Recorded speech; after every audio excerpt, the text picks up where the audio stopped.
আসসালামু আলাইকুম রহমতুল্লাহি ওয়াবারাকাতুহ।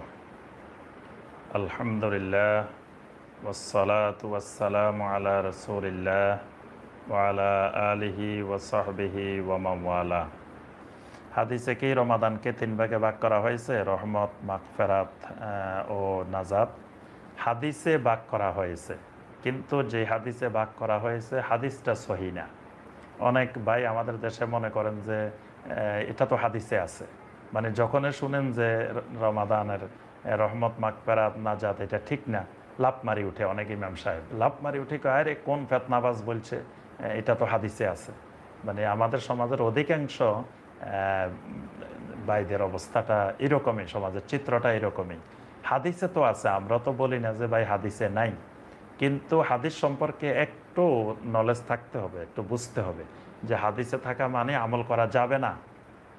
কারণ হাদিসের মধ্যে সহিহ আছে, দঈফ আছে, জাল আছে। হাদিসটা বিশুদ্ধ কিনা, হাদিসটা সহিহ কিনা, হাসান কিনা, এটা আমলযোগ্য কিনা। তো যে হাদিসের মধ্যে এই রমাদানকে তিন ভাগে ভাগ করা হয়েছে, আউয়ালুহু রাহমা ওয়া আওসাতুহু মাগফিরা ওয়া আখিরুহু ইতকুম মিনান নার, এই হাদিস তো আমরা ছোটবেলা থেকে শুনে আসতেছি এবং বিভিন্ন ক্যালেন্ডারে বিভিন্ন জায়গায় এটা লেখা থাকতো, বহুল প্রচলিত একটা হাদিস, কিন্তু হাদিসটা সহিহ না।